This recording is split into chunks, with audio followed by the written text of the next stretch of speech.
72, 73, 74வது chapters இன் காண்டீபம். இடையில எனக்கு தெரிஞ்ச 68, 69, 70, 71 இந்த 4 சாப்டர் பற்றி நான் பேசுகிறத ஸ்கிப் பண்ண போகிறேன். For lot of reasons. First நிறைய நாட்கள் கடந்து போயிடுச்சு 68, 69 சாப்டர்லாம் படித்தே. காரணம், நிறைய வேலைகள் இன்பிட்வீனில் வந்துருச்சு. முக்கியமாக ஒரு மொழிபெயர்ப்பு வேலை செஞ்சேன் 2024 இந்த கோயம்புத்தூர் புக் ஃபேரில். அந்த மொழிபெயர்ப்பு நூல் வரப்போகுது. ஸோ முடியறதுக்குள்ளே வந்துடும், கோயம்புத்தூர் புக் ஃபேர் முடியறதுக்குள்ளே வந்துடும். பட் அதற்கான ஒரு கடைசி நேர வேலைகள் எக்கச்சக்கமாக இழுத்துட்டு போனதுனால அதில் ரொம்ப ஆக்குப்பைடாக இருந்தேன்.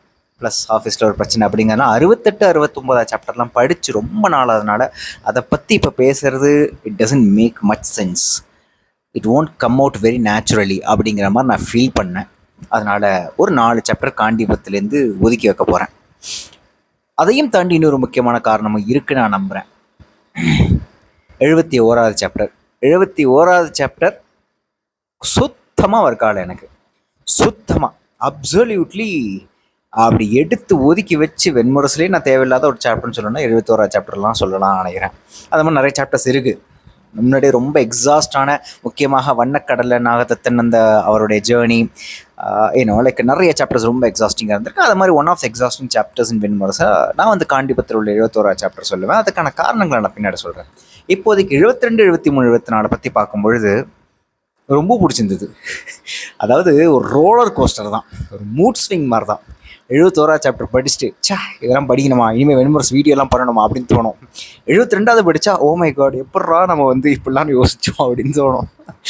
எனக்கு தெரில, I mean like I don't know. 72, 73, 74 அவ்வளோ பியூட்டிஃபுல்லாக வந்திருக்கு. எஸ்பெஷலி 72ல் சுபத்திரையை பார்த்தோம். பட் ஆனால் அதுக்கு முன்னாடி திரௌபதியை பார்த்து அவள் கூட இருக்கக்கூடிய அந்த இன்ட்ராக்ஷன், எதுக்கு இந்த பிரசத்தை வந்து இப்படி ஒரு ஒரு ஒரு ஆணவ செயல்பாடு மாதிரி, அது ஒரு கல் வெளிப்பாடு தான், அவருடைய ஆணவத்தோட கல் வெளிப்பாடு அப்படிங்கிற ஒரு இடத்துல அதை நான் டீட்டெயில்டாக பார்க்கணும். பட் ஆனால் அந்த மாதிரி சாப்டர்ஸ் தான் படிக்கும் பொழுது படிக்கிறோம். ஐ ஃபீல் வெரி லைவ்லி ஆக்சுவலாக. அந்த இன்ட்ராக்ஷன், அந்த மனசுக்குள்ள அடி ஆழத்தில் இருக்கக்கூடிய the real intentions of each and every character, that has to come out in literature. Again and again the USP of literature is that, right? உள்ள நோண்டி போய் அந்த விஷயத்தெல்லாம் எடுத்து அந்த கேப்பையும் ஃபில் பண்ணி லைக் எடுத்து வாசகனுக்கு சொல்லக்கூடிய ஒரு லிட்ரேச்சர் தான் என்னை பொறுத்த வரைக்கும் லைக் எனக்கு ஏற்ற லிட்ரேச்சர் அப்படின்னு சொல்லலாம். ஸோ அந்த மாதிரி நிறைய விஷயங்கள் 72, 73, 74 கொட்டி கிடக்குது. பட் ஆப்வியஸ்லி நிறையா ஜேகே உண்டான ட்ரேட்மார்க்கான புனைவு தருணங்கள்லாம் வந்துட்டு போச்சு. ஒட்டுமொத்தமாக காண்டீபத்தை பற்றி பார்க்கும் பொழுது குழந்தைகள்லேருந்து ஆரம்பிச்சது இல்லையா? ஸோ பேசிக்கலாக ஒரு குழந்தையிலேருந்து ஆரம்பிச்சது, சுஜயன்லேருந்து ஆரம்பிச்சது. எங்கடா அந்த சுஜயன் பையன் வரவே இல்லையே, காண்டீபமே முடிய போதே அப்படிங்கிற மாதிரி நான் 72, 73 சாப்டர்லாம் யோசிச்சுட்டு இருந்தேன். சத்தியமாக சொல்கிறேன், வெண்முரசில் பல இடங்களில் நீங்கள் யோசிப்பீங்க ஒரு விஷயம், என்னடா இது வரவே இல்லையே, என்னடா இந்த கேரக்டர் இல்லையே, என்னடா இந்த சம்பவம் இன்னும் வரவே இல்லையே, எங்கே போனா இவன், இல்லை என்ன ஆச்சு இந்த லைக் சூழலுக்கு, somehow you will start thinking இது வரணுமேனு. நீங்கள் கரெக்டாக திங்க் பண்ணுற டயத்துக்கு ஒரு 2-3 பற்றி கழிச்சு அது வந்துடும். Like I don't no how it happens, but நான் so many times I have felt this. எப்படின்னே தெரியாது, திடீர்னு இந்த ஆள் வரவே இல்லையே, இல்லை இது இப்படி தானே, இல்லை இவன் இப்படி சொன்னானே அப்படிங்கிற மாதிரி நம்ம யோசிச்சுக்கிட்டே இருப்போம். யோசிக்கும் பொழுது அடுத்த பேரா இல்லை அடுத்த ஒரு 3-4 பேராக்குள்ளே ஜே வந்து ஏதோ நீ மனசில் நினச்சது எனக்கு புரிஞ்சுது, உன்னுடைய கேள்விக்கு ஏதோ பதிலி தான் அப்படிங்கிற மாதிரி வந்து சொல்லிட்டு போயிடுவார். ஸோ இன்னவே ஒரு மாதிரி நம்மளை வந்து ஒரு திசைக்கு ரொம்ப ரொம்ப கேர்ஃபுல்லாக கூட்டிகிட்டு போகிற ஒரு மாயாவி மாதிரி தான் நான் ஜேவை பார்க்க ஆரம்பித்தேன். இந்த மாதிரி நிறைய தருணங்கள் அனுபவிச்சப்போ உண்மையிலே சுஜயன் எங்கே தான் போனான் அப்படிங்கிற 72 சாப்டர் 73 சாப்டர்லேயும் நினச்ச உடனே சுஜயன் இங்கே தான் இருக்கான், ஒரு வருஷமாக இங்கே தான் இருக்கான், டேரா போட்டு உட்காந்துருக்கான், அவளோட சேர்ந்து சுபையும் இருக்கா அப்படின்னு சொல்கிறப்ப தான் ஆடா பாவிகளா நினச்ச உடனே வந்து நிற்கிறானே அப்படிங்கிற மாதிரி இருந்தது. ஸோ இட்ஸ் பியூட்டிஃபுல் ஃபீலிங் ஆக்சுவலாக. somehow Jay is kind of like tracking Vasagan's mind, and then he will just put that particular question in your mind, and then he will also give an answer very shortly அப்படிங்கிற மாதிரி தான் எனக்கு தோணுச்சு. இதெல்லாம் என்னுடைய over thinking. பரவாயில்ல, இது நம்ம இந்த ஓவர் திங்கிங் பேசுறதுக்கு தான் அந்த வீடியோலாம். ஸோ அதையும் தவிர்த்து ஒட்டுமொத்த காண்டிபத்தையும் நான் திரும்பி பார்க்கணும் அப்படின்னா எக்கச்சக்கமான இடங்கள், எந்தெந்த அத்தியாயங்கள் ரொம்ப பிடிச்சிருந்தது, எந்தெந்த அத்தியாயங்கள்லாம் ரொம்ப எக்ஸாஸ்டிங்காக இருந்தது அப்படின்னு நான் நாட்குறிப்பு எழுதேன். ஒவ்வொரு நாளும் ஒரு 45-50 நிமிஷம் எழுதணும் அப்படிங்கிற மாதிரியான ஒரு சின்ன பிடிவாதம் இருக்குன்னு சொல்லலாம். அது எல்லா நாளும் சாத்தியம் இல்லை. ஆப்வியஸ்லி ஆஃபீஸ் இருக்கிற நாள்லாம் வந்து 32, 64, 65 கிலோமீட்டர் அந்த பெங்களூர் டிராஃபிக்கில் ட்ராவல் பண்ணுங்கிறதுனால எப்போவுமே வாரத்தில் ஒரு 3-4 நாள் ரன்னிங், ரைட்டிங், எஸ்பெஷலி நாட்குறிப்பு எழுதுறது, ஈவன் வெண்முரசு ரீடிங், காணொலி பண்ணுறது எல்லாமே, ஈவன் மொழிபெயர்ப்பு பண்ணி எல்லாமே அந்த 3-4 நாளுக்குள்ள தான் பண்ண முடியும். அப்படி நான் எழுதுகிறப்போ காண்டிபத்தை பற்றின என்னுடைய எண்ணங்களை தொகுக்கும் பொழுது எனக்கு ரொம்ப ரொம்ப முக்கியமாகப்பட்ட சாப்டர் இது அப்படின்னு நான் யோசிக்கும் பொழுதே நேமிநாதர் அரிஷ்ட நேமியோட அந்த ஒரு மாபெரும் தருணம், அந்த டிரான்ஸ்ஃபர்மேஷன், ஸ்ருதகீர்த்திக்கு அந்த வெள்ளையான மேலே ஏறி நின்று தன்னுடைய எல்லா உடம்புல இருக்க அத்தனை மயிரையும் புட்டிச்சு இழுத்து தூக்கி போடுவார். அந்த ஆட்டுக்கொட்டில் கூட்டத்தில் என்னோட காடுகள்லாம் செத்து கிடக்கும் பொழுது அதோட தலை, அதோட தோல், அதோட குருதி எல்லாத்தையும் பார்த்து ஹீ டிரான்ஸ்ஃபார்ம்ஸில் அந்த ஒரு சாப்டர் பற்றி அந்த நாட்குறிப்பு முழுக்க எழுத ஆரம்பிச்சிட்டேன். ஒட்டுமொத்தமாக காண்டிபத்தில் எனக்கு என்னென்ன தருணங்கள் பிடிச்சது, எந்தெந்த கதைகள் பிடிச்சது, எந்தெந்த கதைகள்லாம் ரொம்ப எக்ஸாஸ்டிங், அதுக்கான காரணம் என்ன, ஏன் அப்படி நான் ஃபீல் பண்ணேன், ஸோ இதுக்கான வேறு விதமான ஆங்கிள் அதெல்லாம் பார்க்கலாமா, இப்படிலாம் எழுதலாம்னு யோசிச்சு.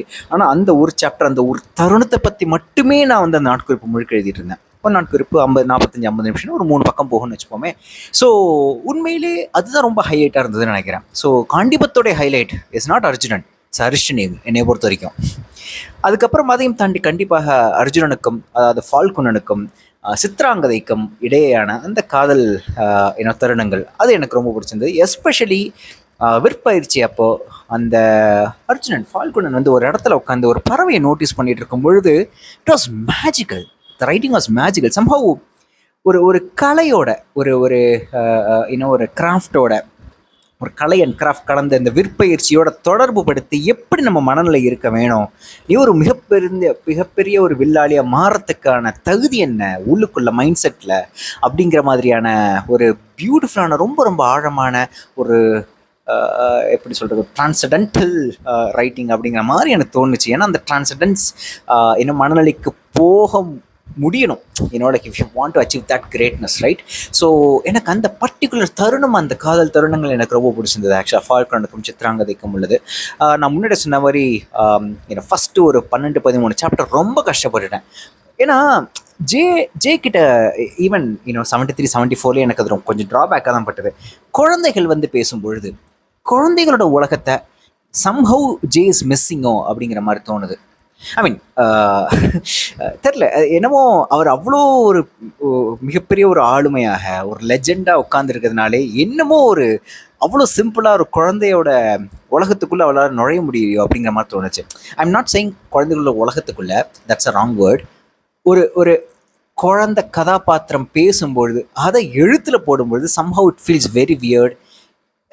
he is going extra mile. Mani Ratnam படத்துலலாம் வர மாதிரி சின்ன குழந்தைங்களாம் பெருசாக பெரிய பசங்க மாதிரி பேசும்ல, ரொம்ப முதிர்ச்சியோட ரொம்ப ரொம்ப ட்ரமாட்டிக்காக பேசும்ல, அந்த மாதிரி இல்லை. பட் இருந்தாலும் அந்த ஒரு எழுத்தை வந்து அந்த ரேஞ்சுக்கு கொண்டு போயிடுறாரு. குழந்தைகள்னா எப்படி தான், குழந்தையோட மனநிலை எப்படி. So he is like philosophising everything, he is generalising everything, he is categorising everything, all the behaviours of like even குழந்தைகள், ரைட்? ஸோ சம்ஹவ் ஒரு சுஜயன் வந்து ஃபஸ்ட்டு ஒரு 12-13 சாப்டரில் பேசுகிறதாகட்டும், ஈவன் இந்த கடைசி சாப்டரில் 73-74 வந்து அபிமன்யு பேசுகிறதாகட்டும், ஐயோ மறந்து போச்சே. சரி, ஓகே, வருவோம் அதுக்கு பின்னாடி. ஸோ அதனால் what I'm saying is like இந்த குழந்தைகள் பேசக்கூடிய சில வார்த்தைகளை டெக்ஸ்ட்டில் கொண்டு வரும்பொழுது, இல்லை அவங்களுக்குள்ளே நடக்கக்கூடிய அந்த குழந்தைகளோட உலகத்துக்குள்ளே நடக்கக்கூடிய சின்ன சின்ன விஷயங்களை எக்ஸ்பிளைன் பண்ணும்பொழுது somehow I'm not enjoying it. I don't know why. It feels very weird and it is not very enjoyable as well. ஏதோ ஒரு இன்னசென்ஸ் மிஸ் ஆகுது அந்த ரைட்டிங்கில். அவர் குழந்தைகளை பற்றி எழுதும்பொழுது, இல்லை குழந்தை கதாபாத்திரங்கள் வந்து பேசும் பொழுது அந்த இன்னசென்ஸ் மிஸ் ஆகுது. அந்த இன்னசென்ஸ் இருந்தால் மட்டும்தானே ஒரு குழந்தை கதாபாத்திரம் வந்து நம்ம முன்னாடி பேசுகிற மாதிரி இருக்குன்னா அந்த ஒரு இன்னசென்ஸும் அந்த ஒரு ஏதோ ஒன்று கனெக்ட் ஆகணும்ல, நம்ம குழந்தையோட எப்படி கனெக்ட் ஆகுமோ. somehow that innocence is missing is what I really think. எனக்கு ஏன் முதல் 12-13 சாப்டர்ஸ்லாம் பிடிக்காம போச்சு அப்படிங்கிறதுக்கு கிட்டத்தட்ட காண்டிபத்தோட இறுதியில் வரும்பொழுது எனக்கு அந்த அர்த்தமே தெரிஞ்சுது. அதுக்கான ஒரு தெளிவான ஒரு லைக் ஒரு எமோஷனல் புரிதல் அப்படின்னு சொல்லலாம். உணர்வுகளை வந்து நான் எப்படி புரிஞ்சு வச்சிருக்கேன் அப்படிங்கிறது ரொம்ப தெளிவாக இருந்தது ஆக்சுவலாக. Yes, somehow I feel that it is not very innocent writing. ஏன்னா குழந்தைகளோட உலகத்துக்குள்ளே போகும்போது நீங்களும் அந்த குழந்தைகளை மாறி அந்த ஒரு இன்னசென்ட் ரைட்டிங்கை கொண்டு வரணும், இல்லைனா இட் வில் பிகம் ஃபெயிலியர் அப்படிங்கிற மாதிரி நான் ரொம்ப ஸ்ட்ராங்காக ஃபீல் பண்ணேன். பட் ஹேவிங் செட் தட், இதெல்லாம் கடந்து அர்ஜுனன் திரௌபதிக்கும் உண்டான இன்ட்ராக்ஷன், அர்ஜுனன் சுபத்திரைக்கு உண்டான இன்ட்ராக்ஷன், அர்ஜுனனுக்கும் சுபைக்கும் உண்டான ரொம்ப ரொம்ப அழகான க்யூட்டான ரொம்ப மென்மையான அந்த தருணங்கள் எல்லாமே பியூட்டிஃபுல்லாக இருந்தது. ஸோ ஒரு ரொம்ப அழகாக, அதுவும் அர்ஜுனன் வந்து ஒரு அப்பாவாக மாறி ரொம்ப விளையாட்டாக வந்து குழந்தைகள்கிட்ட பேசி இந்த சாப்டர் முடியாது இருக்குல்ல, ரொம்ப ஃபீல் குட்டாக இருந்தது ஆக்சுவலாக. ஏன்னா இப்படி தான் ஒரு ஹை நோட்டில், ஒரு ஃபீல் குட் நோட்டில் தான் இந்த நாவல் முடியணும் அப்படின்னு வந்து ரொம்ப டிசைன் பண்ணியிருக்காருன்னு நினைக்கிறேன். ஒரு தகப்பனாக மாறி 3 குழந்தைகளை சுற்றி லைக் அதில் கொஞ்சம் வளர்ந்த குழந்தை சுஜயன், ரொம்ப ரொம்ப இளமையான குழந்தை அபிமன்யு, இவங்களுடைய உலகத்துக்குள்ளே அர்ஜுனன் நுழையிறது இருக்குல்ல. So that was like I was very happy to read that, right. So இவ்வளோ போகிறோன்னு நினைக்கிறேன். 50 நிமிஷம் தான் இருக்குது, 50 நிமிஷத்துக்குள்ளே முடிச்சிடலாம். ஒவ்வொரு முறையும் பிரிதொருவராக மீண்டு வருகிறீர்கள், இம்முறை ஒரு சிற்பியைப் போல தோன்றுகிறீர்கள் என்றார். அர்ஜுனன் நகைத்து, ஆம், கலிங்கத்திற்கு சென்றிருந்தேன் அல்லவா என்றான். அஞ்ச வேண்டாம், சில மாதங்கள் இங்கிருந்தால் மீண்டும் வெறும் பாண்டவனாக மாறிவிடுவேன். ஏன்னா நான் சொன்ன மாதிரி லைக் இந்த சுபத்திரைய ஒரு மிகப்பெரிய ஒரு சேஸ், பயங்கரமான ஒரு ஆக்ஷன் பிளாக் சேஸ் நிறைஞ்சு அந்த சாப்டர்ஸ்லாம் முடிஞ்சு சட்டுன்னு ஒரு காலத்தாவல் இருக்குன்னு நினைக்கிறேன். திடீர்னு ஒரு எவ்வளோ குறைந்தபட்சம் ஒரு 4-5 வருஷம் வச்சுக்கலாமா? ஒரு குறைந்தபட்சம் 4-5 வருஷமாவது வச்சுக்கலாம். ஏன்னா அபிமன்யு பிறந்து அவனுக்கு வயசாகிடுது, right? So like so many years have passed. திடீர்னு அவன் திரும்பவும் வந்து ஒரு தேசாந்திரியாக எங்கெங்கேயோ அலைஞ்சிட்டு மீண்டும் அஸ்தினபுரத்துக்குள்ளே நுழையும் பொழுது இப்படி வந்து சொல்கிறான், உங்களை பார்த்து ரொம்ப நாளைச்சு அப்படின்லாம் சொல்லிட்டு, அஞ்ச வேண்டாம், சில மாதங்கள் இங்கே இருந்தால் மீண்டும் வெறும் பாண்டவனாக மாறிவிடுவேன். ஒவ்வொருத்தரையும் போயிட்டு வரப்போ அவன் வேறு மாதிரி வரான், ஆனால் அந்த அஸ்தினபுரத்துக்குள்ளே நுழையும் பொழுது மீண்டும் பாண்டவனாக மாறிவிடுவேன், ஒரு சாதாரண பாண்டவனாக மாறிடுவேன் அப்படின்னு சொல்கிறது இருக்குல்ல. லாட் ஆஃப் ரிலேட்டபிள் திங்ஸ் இருந்தது நான் நம்புகிறேன் ஆக்சுவலாக. உண்மையிலேயே ஆஃபீஸில் மிகப்பெரிய வெக்கேஷன்லாம் எடுத்துகிட்டு போகிறது, we want to cut out, we want to totally disconnect from that personality, we want to totally disconnect from that persona. இந்த ஆஃபீஸில் இருக்கக்கூடிய நாம் அணிந்து கொள்ளக்கூடிய இந்த முகமுடிய, இல்லை நாம் ஏற்றுக்கொண்ட, இல்லை நம்மளுக்குள்ளே உறைஞ்சு போன அந்த ஒரு பர்சனாவை கழட்டி எரிஞ்சு கொஞ்சம் வெளில போயிட்டு வரலாம் அப்படிங்கிறதுக்கு தான் வெக்கேஷன்லாம் நிறைய எடுக்கிறாங்களோ அப்படிங்கிற மாதிரி தோணும். But once you go into the office, or once you go to the work, or once you go, for some people, like once you go into the family setup, you will become someone, and the someone will make you an ordinary person. So like it is unavoidable. So going back to work, even after a break or after a big vacation period, like we will just become that office employee, ஒரு குமாஸ்தாவாக, ஒரு சாதாரணனாக, ஒரு கொடுங்கோலனாக, ஒரு அதிகாரம் மிக்கவனாக நான் வந்து எளிதாக மாறிடுவோம் அப்படின்னு நினைக்கிறேன். அப்படிதான் வந்து ரொம்ப நகைப்போட, ரொம்ப எரிச்சலோடி சொல்கிறான்னு நினைக்கிறேன் அர்ஜுனன். இங்கே எனக்கு வர விருப்பம் இல்லை, பட் வந்து தானே ஆகணவா, போவா அப்படிங்கிற மாதிரி இருந்தது. இதுக்கு நடுவில் 71ஆம் சாப்டரை பற்றி நான் சொல்ல மறந்துட்டேன், இதையும் நான் பதிவு பண்ணி ஆகணும். 71ஆம் சாப்டரில் என்ன நடக்குது? இந்த சீனில் அர்ஜுனன் உள்ளுக்குள்ளே வரான்ல, அந்த நகரத்துக்குள்ளே வரும்பொழுது அந்த இந்திரபிரஸ்தம் எப்படிலாம் கட்டமைக்கப்படுது, எங்கெங்கெல்லாம் கல் வந்துச்சு, எங்கெங்கெல்லாம் வந்து விஷயம் இருக்குது, லைக் ஓமைகள் ரொம்ப கம்மி.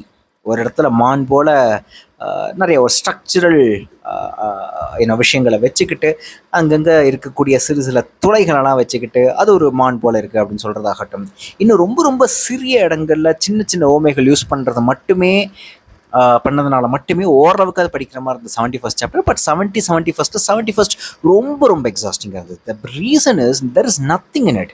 ரொம்ப ரொம்ப அன்னெசரியாக எக்ஸ்டெண்ட் பண்ணி இந்த வாயிலுக்குள்ளே போகிறான், அடுத்த வாயிலுக்குள்ளே போகிறான், 7 வாயில் இருக்குது, 9 வாயில் இருக்குது, அதுக்கப்புறம் உள்ளுக்குள்ளே போய் பார்க்குறான். ஸோ அந்த ஒவ்வொரு கட்டமாக கடக்கும்பொழுது அந்த இந்திரபிரஸ்தம் எப்படியெல்லாம் கட்டமைக்கப்படுது, ஒரு இடத்துல மேலே நின்று அர்ஜுனன் பார்க்குறான், நிறையாக நிறையாக லைக் மாட்டு கூட்டம் வருது, இல்லை குதிரை கூட்டம் வருது, அதை வந்து லைக் ஜேகே உண்டான ஒரு ட்ரேட்மார்க் இன் அ வே லைக் கிளீஷேட் அனாலஜிலாம் வச்சு சொல்கிறாரு. There is nothing interesting, there is nothing to be taken. Like அங்கே வந்து ஒரு இலக்கிய தகுதி வாய்ந்த அழகான புறவைய சித்திரப்பைகள்னு சொல்லிட்டு எதுவுமே கிடையாது ஆக்சுவலாக 71st சாப்டரில். It is very transaction. ஒரு 4 பற்றி சேர்த்து படித்தா ஒரே ஒரு இடத்துல தான் நம்மளால் ரசிக்கக்கூடிய ஒரு ஓமையாக தான் வரும். இப்போது what is the writer's job? Like where do we ஸ்டாப்னு தெரியணும்ல. இது ஏன் அவர் தெரிய மாட்டேங்குதுன்னு எனக்கு புரியவே இல்லை. நிறைய இடங்களில் he feels that is very important because he wants to document how Indraprastham is built. But அப்படி பார்த்தா ஒவ்வொரு வீடுகளில் இருக்கக்கூடிய அந்த கல் அமைப்பு, கட்டமைப்பு, எங்கேருந்து வந்திருக்கு, எங்கேருந்து மண் வருது, எங்கேருந்து சிமெண்ட் வருது, அதுக்கான காரணம் என்ன, அதுக்கான ஜாகிரபிக்கல் ரீசன் என்ன, அதுக்கப்புறம் அதுக்கான லைக் ஸ்ட்ராட்டஜிக்கல் பொலிட்டிக்கல் ரீசன் அப்படின்னு சொல்லிக்கிட்டே போகலாமே. எவ்வளோ தான் சொல்கிறது? வேர் டு வி ஸ்டாப்? அதுதான் முக்கியம். அப்போ எஃபிஷியண்ட்டாக சொல்லலாமே.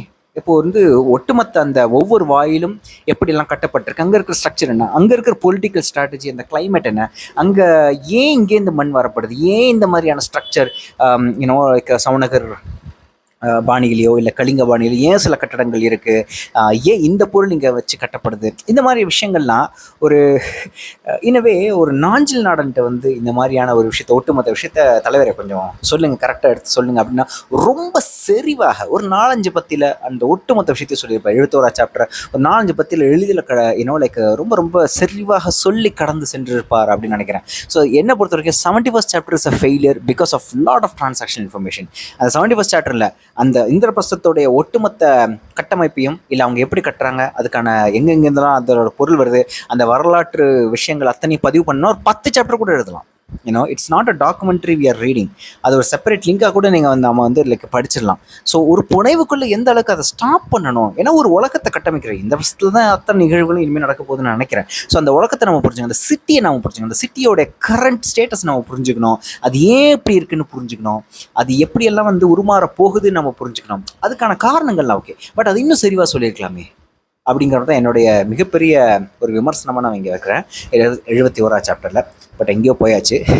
செகண்ட் மீண்டு வருவோம். இங்கே மரங்களிடையே காட்டில் விழுந்த ஒளிக்குழாய் போல வெண்ணிற உருளை துண்கள் எழுந்து மிக உயரத்தில் மலர்ந்த தாமரைகள் போன்ற உத்தர சட்டத்தையும் அதற்கு மேல் கவிழ்ந்த மலர்குவை போன்ற மாடத்தையும் தாங்கி நின்றன. மேலிருந்து தொங்கிய வடங்களில் கட்டப்பட்ட மூங்கில் கூடைகளில் அமர்ந்தபடி பணியாட்கள் அங்கு சுண்ணத்தை பூசிக்கொண்டிருந்தனர். சுண்ணத்துளிகள் மேலிருந்து முத்துக்கள் போல உதிர்ந்து தரையில் விழுந்து சிதறி பரவின. இது உள்ளுக்குள்ளே வந்துட்டோம். மாளிகைக்குள்ளே வந்ததுக்கு அப்புறம் உள்ளுக்குள்ளே நிறைய ஒர்க் நடக்குதுல்ல, அங்கே லைக் வர்ணிக்கப்படுற ஒரு சின்ன ஒரு காட்சி. இந்த காட்சியில் இருக்கக்கூடிய ஒரு சின்ன அழகான ஒரு விஷயம் இருக்குல்ல. ஏன்னா ஒரு சிட்டியே பில்ட் பண்ணப்படுதுன்னா யோசிச்சு பார்ப்போம். இட்ஸ் நாட் அன்றாடத்தில் நம்ம ஒவ்வொரு நாளும் பார்க்கக்கூடிய விஷயம் கிடையாது. இப்போ எதிர்த்தாப்புல ஒரு பில்டிங் வந்து கட்டுறாங்க அப்படின்னாலும் அங்கே லைக் நம்ம பொதுவாக பார்க்காத சில நிகழ்வுகள் நடக்கும்.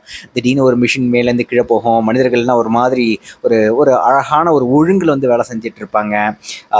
லைக் நிறைய வித்தியாசமான காட்சிகள் நம்மளுக்கு கிடைக்கும். ஒரு சிட்டி, ஒரு சாதாரண பில்டிங் கட்டமைக்கப்படுது அப்படின்னாலும் இங்கே ஒரு நகரே கட்டமைக்கப்படுது, ரைட்? ஸோ அந்த மாதிரி இங்கே ஒரு மனிதர்கள்லாம் தொங்கி வேலை செய்கிறதாகட்டும், அங்கே சுண்ணத்தை அடிக்கிறதாக, அந்த சுண்ணத்துளிகள் முத்துகள் போல் விழுந்து அப்படி தெரிக்கிறதாகட்டும். நான் நினச்சேன்னா இந்த லைனை இப்படி விடாமல் அது விட்டு தெரிக்கும் பொழுது ஒரு அமீபா ஷேப்பில் அப்படி போகும்ல, அந்த மாதிரி விஷயத்த ரொம்ப ரொம்ப நுட்பமான விஷயங்கள் கூட எழுத்தில் கொண்டு வந்தது ரொம்ப ரசிக்கும்படியாக இருந்திருக்கும் அது எழுதுறதுக்கு, ரைட்? ஸோ அதைத்தான் நான் ஒரு இலக்கியமாக பார்க்குறேன் ஆக்சுவலாக. நாட் ஜஸ்ட் இங்கே இருந்தாங்க, இங்கே சுண்ணத்தை பூசினாங்க, வழிஞ்சிக்கிட்டே இருந்தது அப்படிங்கிறது இல்லை. அந்த விழுற துளியை வந்து அழகாக எடுத்து சொல்கிறதாகட்டும், முத்துக்கள் லைக் முத்துக்கள் போல உதிர்ந்து தரையில் விழுந்து சிதறி பரவின, அந்த சிதறி பரவுறது என்ன ஷேப்பில் இருக்குது அப்படிங்கிறதும் ஜெய சொல்லியிருக்கலாம் அப்படிங்கிறது என்னுடைய ரெக்கமெண்டேஷன். அர்ஜுனன் தன் அறைக்கு சென்று மஞ்சத்தில் அமர்ந்தான். அவன் கிளம்பி சென்ற போது எப்படி இருந்ததோ அதே போன்று அது வைக்கப்பட்டிருந்தது. தூசியோ அழுக்கோ இன்றி நடுவே காலம் ஒன்று இல்லாதது போல். ஒவ்வொரு முறை அங்கு மீளும் போதும் ஒரு கனவிலிருந்து விழித்துக் கொள்வதாகவே எண்ணினான். இதை நான் படிக்கிறப்போ somehow like time will at least deposit dust on every thing அப்படின்னு நான் குறித்து வச்சுருக்கேன்.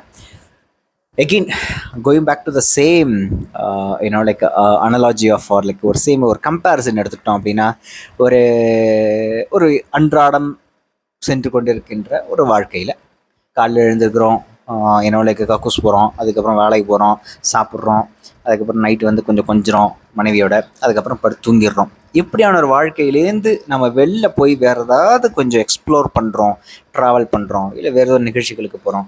அது எல்லாமே முடிச்சுட்டு திரும்ப நம்ம அன்றாட வாழ்க்கைக்குள்ளே வரும்பொழுது இட்ஸ் லைக் அ ட்ரீம். திரும்ப அன்றாட வாழ்க்கைக்கு வரும்பொழுது எல்லாமே வந்து நம்ம செஞ்ச எக்ஸ்ப்ளோரேஷன், அது இது எக்ஸ்ட்ரா ஆக்டிவிட்டிஸ் எல்லாமே ஒரு ட்ரீம் மாதிரி இருக்குல்ல, அது ஒன்று ஆகட்டும். இன்னொன்று வந்து ஏதாவது ஒன்று நடந்துக்கிட்டே இருக்குது. நீங்கள் ஒரு பொருளை அப்படியே வச்சா கூட டைம் கடக்க காலம் என்னும் ஒரு விஷயம் குறைந்தபட்சம் தூசையாவது அதில் வந்து போட்டு அந்த பொருள் மேலே இல்லை ஒரு கரண்ட் ஸ்டேட்டஸை மாற்றிக்கிட்டே இருக்குது.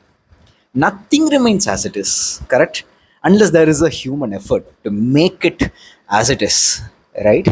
அப்படி தான் நான் புரிஞ்சுக்கிட்டேன். அது ரொம்ப வித்தியாசமான தாட்டாக இருந்தது. ஸோ இப்போ இந்த உலகத்தில் நம்ம எந்த ஒரு விஷயத்தையும் அப்படியே வச்சுட்டு போனாலும் இந்த காலம்ங்கிறது குறைந்தபட்சம் அதில் ஒரு தூசியை படிஞ்சு வச்சு எந்த ஒரு விஷயத்தையும் அப்படியே இருக்கக்கூடாது, ஒவ்வொரு நொடியும் அதுக்குள்ளே ஒரு சேஞ்ச் நடந்துக்கிட்டே இருக்கோ அப்படிங்கிற மாதிரியான கொஞ்சம் ஒரு ஜென்ரலைஸ் தாட் உருவாக ஆரம்பிச்சது எனக்கு. ஏன்னா ஒரு அறையை அப்படியே வச்சுட்டு போகும்பொழுது தூசு கூட இல்லாமல் அப்படியே அர்ஜுனோட அப்படியே இருக்குல்ல, it's impossible unless someone comes and maintenance every thing as it is. இல்லைனா காலம் அதனுடைய வேலையை செஞ்சுக்கிட்டே இருக்கும். இந்த உலகத்தில் இருக்கக்கூடிய கோடானு கோடி லைக் டைனமிக் ஃபேக்டர்ஸ் எந்த ஒரு பொருளையும் ஸ்டாட்டிக்காக அப்படி இருக்கவே விடாது. குறைந்தபட்சம் தூசியாவது அதுக்குள்ளே வந்து படியும். ஸோ ஒவ்வொரு கணமும் எல்லா பொருளும் எல்லா பொறுமையும் லைக் ஒவ்வொரு மனிதனும் ஒவ்வொரு மிருகங்களும் எந்த ஒரு பொருளும் ஜடப்பொருளும் கூட ஒரு நிலையில் இருந்த மாதிரி ஒரு தருணத்தில் ஒரு நிலையில் இருந்த மாதிரி அடுத்த தருணத்தில் அதே நிலையில் இருக்காது. Something will change inside it அப்படிங்கிற மாதிரி கொஞ்சம் நான் ஒரு ஒரு எலிவேட்டட் திங்கிங்கில் நான் அதை யோசித்தேன். உங்கள் மூத்தவர் நகர் நீங்கி போய் பல மாதங்கள் ஆகின்றன. அவருக்கு முன் நீங்களும் சென்று விட்டீர்கள். இங்கு ஒவ்வொன்றும் முன்னரே வகுத்த தடத்தில் பிழையின்றி சென்று கொண்டிருக்கின்றன. அதுவே சலிப்பூட்டுவதாக ஆகிவிட்டது என்றாள். நீ விரும்புவது ஒழுங்கை அல்லவா என்றான். நான் ஒருத்தி அல்ல, ஐவர். ஒழுங்கை விரும்பும் அரசியும் நானே. கட்டற்று பெருக விரும்பும் கள்ளி என்றும் என்னை உணர்கிறேன். அர்ஜுனன், இங்கிருந்து இந்நகரம் ஒவ்வொரு கல்லாக மேலெழுவதை பார்க்கும் பொறுமை எனக்கில்லை. சென்று சென்று மீளும்போது இது வளர்ந்திருப்பதை பார்க்க முடிகிறது. அந்த உவகைக்காகவே சென்று விடலாம் என்று தோன்றுகிறது. இது ஐ மீன் ரொம்ப நார்மலான விஷயம் இல்லை. நம்மளை அந்த பலகாலம் பார்க்காதவங்க திடீர்னு பார்க்கும் பொழுது என்னடா இவ்வளோ மாறிட்ட, என்னடா இவ்வளோ சேஞ்ச் ஆகிட்ட அப்படின்னு சொல்லுவாங்கள்ல. கூடவே இருக்கிறவங்களுக்கு நம்மளுடைய சேஞ்சஸும் புரியாது, நம்ம எந்த அளவுக்கு உருமாறி இருக்கணும், ஃபிசிக்கல் சேஞ்சஸ் கூட நம்ம அவங்களுக்கு புரியாது, ஏன்னா ஒவ்வொரு நாளும் பார்க்கறதுனால. ஸோ அந்த மாதிரி ஒரு சின்ன என்னோட அழகான ஒரு ப்ராக்டிக்கல் கனெக்ட் பண்ண முடிஞ்சது என்ன சொல்கிறாரு அப்படின்னு சொல்லிட்டு. இந்த நகரத்தை ஒவ்வொரு கல்லாக வச்சு வச்சு வச்சு வச்சு பார்க்குறத விட somehow I just want to come and see the output, அவ்வளோதான். அதுக்காகவே நான் வெளில போயிட்டு வரலாம் அப்படிங்கிற மாதிரி இருக்குது அப்படின்றாருல. So that's a great thing to notice. But இதை நான் வேறு விதமாகவும் நான் புரிஞ்சுக்கலாம்னு நினைக்கிறேன். எனக்கு வந்து எப்படின்னா ஒரு somehow I don't want to see something. எனக்கு சில நேரங்களில் இந்த ஒரு ப்ராஜெக்ட் பண்ணுறோன்னே வச்சுப்போமே ஆஃபீஸில், அந்த ப்ராஜெக்ட் ரொம்ப டஃப்பாக போகுதுன்னா somehow I just don't want to be there. பசங்க பார்த்துப்பாங்க, முடிச்சு நம்ம ஃபைனல் அவுட்புட் மட்டும் பார்த்துக்கலாம் அப்படிங்கிறது இந்த மிடில் மேனேஜ்மெண்ட்டுக்கு வந்ததுக்கப்புறம் தோணிக்கிட்டே இருக்கும். Because I don't want to be there. ஒவ்வொரு லைனாக எழுதி அது எப்படி ஒர்க் ஆகுதுன்னு தெரிஞ்சு it's like too much anxiety and too much stress, right? I just want to come back like after a day or two so that like they will complete all the process by themselves and I'll just like take a look at the output and then like I'll tell them இதாண்டா அவனோட விஷயம், இதெல்லாம் தான் நீ தப்பு பண்ணியிருக்க அப்படின்னு சொல்லணும்னு தோணும். அந்த மாதிரி தான் அர்ஜுனனும் வந்து ஒரு மாதிரி அவனுக்குள்ள ஒரு உள்ளுக்குள்ள என்னடா அது ஒவ்வொரு கல்லாம் எடுத்து வைக்கிறதே பார்க்கணும், அவனுக்கு ஒரு மாதிரி போர் அடிக்குதுன்னு நினைக்கிறேன், ஒரு மாதிரி ஆன்சைட்டி இருக்குன்னு நினைக்கிறேன், எங்கேயாவது வெளில போயிட்டு வரலாம், அதுக்கப்புறம் ஒரு சின்ன சேஞ்ச் தெரியும். எப்பவுமே வாழ்க்கையில் வந்து ஒரு சேஞ்ச் இருந்துக்கிட்டே இருந்தால் அந்த சேஞ்சை பார்த்துக்கிட்டு இருந்தால் நல்லா இருக்கும்ல. கொஞ்சம் வெளில போயிட்டு வந்து ஒரு சேஞ்ச் நம்ம பார்க்குறோம் அப்படின்னா இட்ஸ் குட். ஸோ நம்மளுக்கு வந்து ஏதோ ஒரு விதத்தில் என்ன சொல்கிறது, we want to see that change அப்படின்னு நினைக்கிறேன். இப்போது இதையே லைட்டாக அந்த முன்னாடி சொன்ன அந்த பேராகிராஃபோட கம்பேர் பண்ணி பார்த்தா உள்ளுக்குள்ள நுழையும் போது அவனுடைய ரூம் மட்டும் அப்படியே இருக்குது. அவனை சுற்றி இருக்கிற இந்த நகரம் முழுக்க மாறிக்கிட்டே இருக்குது, மெருகேறிக்கிட்டே இருக்குது. சுபத்திரை வந்து திரௌபதி வந்து அவளுக்கு பிடிச்ச மாதிரி ஒரு அகங்காரம் மறுமொழி அப்படின்னு சொல்கிறார் இல்லையா, அந்த நகரத்தை கட்டி எழுப்பிக்கிட்டே இருக்கா. இந்த சிப்பியோட ஒலி எங்கே பார்த்தாலும் கேட்டுக்கிட்டே இருக்கும், காலம் முழுக்க கேட்டுக்கிட்டே இருக்க போகுது அப்படிங்கிற மாதிரிலாம் சொல்கிறாங்க. ஸோ அவனோட ரூம் மட்டும் அப்படியே இருக்குது. So somehow I feel that he wants to just see the change, that's why he is going out and then coming back அப்படிங்கிற மாதிரி அவன் சொல்கிறான். ஆனால் அவனோட ரூம் மட்டும் அப்படியே இருக்குது. So that's like very weird. ஒரு மாதிரி சின்ன ஒரு ஐரானிக்கலாக இருந்தது அந்த இடம். ஆனால் அதையும் தாண்டி அவள் சொல்கிறா இல்லையா, நான் ஐவர், ஒழுங்கை விரும்பும் அரசியும் நானே, கட்டற்று பெருக விரும்பும் கள்ளி என்றும் என்னை உணர்கிறேன். ஐ திங்க் ஒவ்வொரு மனுஷனுக்குள்ளேயும் இந்த மாதிரியான ஒரு டுவாலிட்டி இருக்குன்னு நினைக்கிறேன். ஒரு கட்டத்தில் நம்ம ரொம்ப ரொம்ப ஸ்ட்ரக்சர்டாக ப்ராப்பராக அன்றாடத்தில் இந்த விஷயங்களை இப்படி இப்படி செஞ்சு ஒரு ஒரு ஒழுங்கில் போயிட்டே இருக்கணும்னு நினைப்போம். ஒரு ஆர்டர் இருக்கணும் அப்படின்னு நினைப்போம். Like the conflict between order and chaos. Jordan பீட்டர்சன்லாம் கூப்பிட்டு வர விரும்பலை, பட் இருந்தாலும் ஆர்டர் அண்ட் கேவாஸ்னு வர்றப்போ அவர் வந்துருவார்.